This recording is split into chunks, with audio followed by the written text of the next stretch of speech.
Olá! Você conheceu ontem, aqui no Aras e Raças, como é realizado o trabalho de doma e treinamento com os manga larga pampa do Aras Garden. Hoje você vai se encantar com a beleza dos garanhões e das matrizes do Aras. Acompanhe. Os manga-largas vêm sendo selecionados ao longo dos anos para produzir animais cada vez mais cômodos para os cavaleiros. No Aras Garden, na região de Atibaia, o criador Jefferson Jardim prioriza os cavalos com andamento macio e faz desse o seu principal critério de seleção. Eu, desde o princípio, eu sempre montei a cavalo desde a minha história, de quando comecei de muito novinho, que ganhei a égua da máquina de lavar, enfim, sempre montei. E montei muito a cavalo. Então, eu sempre gostei de cavalo macio. Uma coisa que eu priorizei desde o início era o cavalo que era cômodo. Até aprender os tipos de marcha e como que funcionava isso, é óbvio que o tempo e fui aprendendo. Eu deixei um pouco a morfologia de lado, apesar de sempre ter gostado de cavalo bonito, eu acho a minha tropa até bonita, mas eu priorizei desde o início o cavalo de andamento cômodo. Por quê? Porque eu monto a cavalo. Então eu fiz essa seleção dos meus animais, é feita em cima disso, é feita em cima da sela.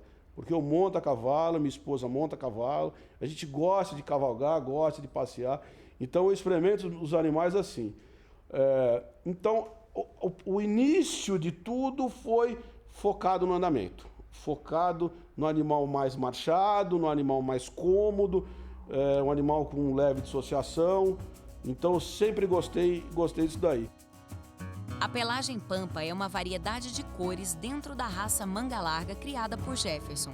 Existem as mesclas mais comuns como pampa de tordilho e até o pampa de preto ou castanho. Mas o criador possui em seu plantel uma égua com a rara pelagem do pampa de alazão amarillo. O criador nos conta como foi a chegada da égua surpresa em seu criatório. E é engraçado que ela é criação de um amigo do Alexandre, não é criação minha. E ele vendeu ela de potrinha para um outro amigo e cliente meu, que é o Tiago, um rapaz de Bragança, e eu acabei adquirindo ela potra lá.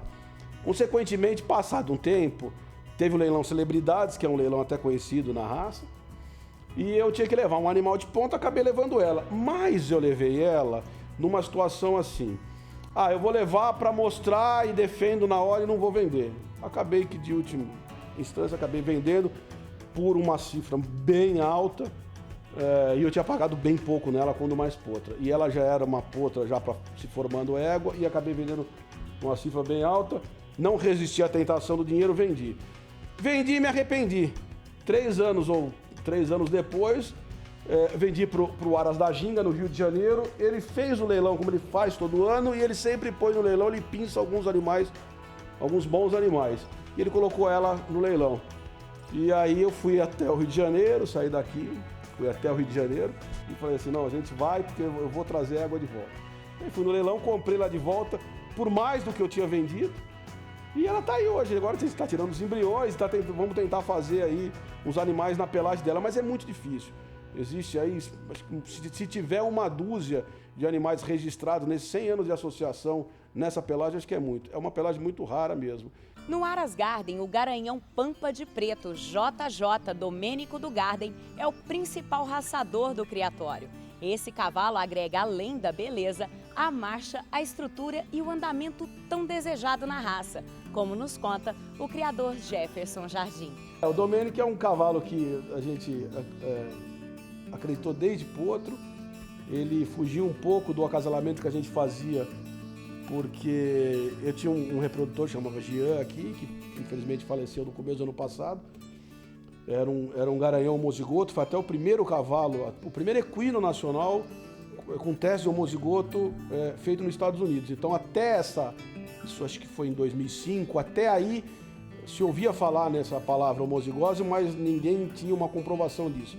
Eu fiz questão de mandar o material dele para os Estados Unidos, fazer o teste, então foi o primeiro cavalo de uma raça nacional que foi comprovado com teste que ele era um cavalo homozigoto. Então, um cavalo que a gente usava na reprodução, e a gente fez o Domênico, que não era filho dele, exatamente para cobrir as filhas do Jean. Então, o Domênico, desde desde o que ele estava na barriga da mãe, a gente já sonhava num macho daquela linhagem que pudesse nascer, né, no caso, nascer macho, para poder vir acasalar futuramente as filhas do Jean, que era o projeto que a gente estava fazendo naquele momento. A forma de comercialização dos cavalos do Garden também é um diferencial desse criatório. Jefferson possui uma área especializada na revenda dos cavalos.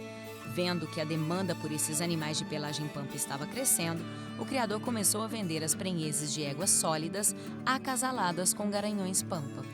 A gente tem a parte também da revenda do Aras, né?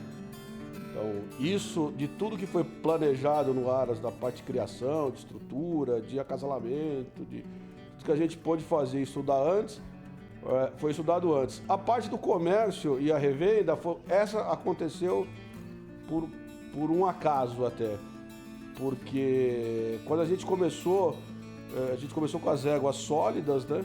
A gente falava as éguas alazãs e tinha o Jean, que era o cavalo que era homozigota e dava os produtos pampas. E como quase não tinha, ou tinha muito pouco produto ainda no mercado, e o pessoal pedia o cavalo pampa para comprar, e eu não tinha como atender essa demanda que era grande, eu comecei a vender um pouco das éguas prenhas, as éguas sólidas, que o que tinha na barriga das éguas eram os produtos pampas. E isso acabou tomando uma dimensão e a gente acabou tendo uma outra parte do Aras, que é a parte de revenda. Quando iniciou suas atividades com os cavalos de pelagem tobiana, Jefferson enxergou um nicho de mercado ainda pouco explorado. A procura estava crescendo e o mercado era, e ainda é, muito promissor para esses animais. A partir daí, a seleção, a criação e a comercialização dos cavalos pampa se tornou o foco principal do Aras Garden. Eu peguei o mercado, quando comecei a criar, eu já via que era um mercado promissor, que estava em expansão e que eu via muito potencial de crescimento no futuro. E sabia que é um mercado duradouro, porque para você produzir, diferente de outras pelagens dentro do manga larga, o manga larga já está muito padronizado. Então você pega o pelagem sólida, a diferença, você vai numa nacional, por exemplo, a diferença do campeão para o 10º é um detalhe tão pequeno e tão relevante, então eles são muito próximos. Então você melhorar aquilo é muito difícil. No pampa estava muito mais fácil. O porquê? Porque quando eu comecei, e hoje ainda não muda tanto, mas quando eu comecei, as diferenças eram muito grandes. Entre as matrizes do Aras Garden está a égua surpresa. A sua pelagem pampa de alazão amarillo é muito rara e exótica. Outro grande destaque é a recém-adquirida Maria Flor HB. Essa égua é grande campeã nacional da raça manga larga pampa e é uma das éguas mais importantes com essa pelagem no Brasil. Mas olha, nem pense em tentar comprar a Maria Flor, afinal, ela já é da pequena Maria Clara. Maria Flor, aqui não sei, eu vim aqui, tô pra te ver.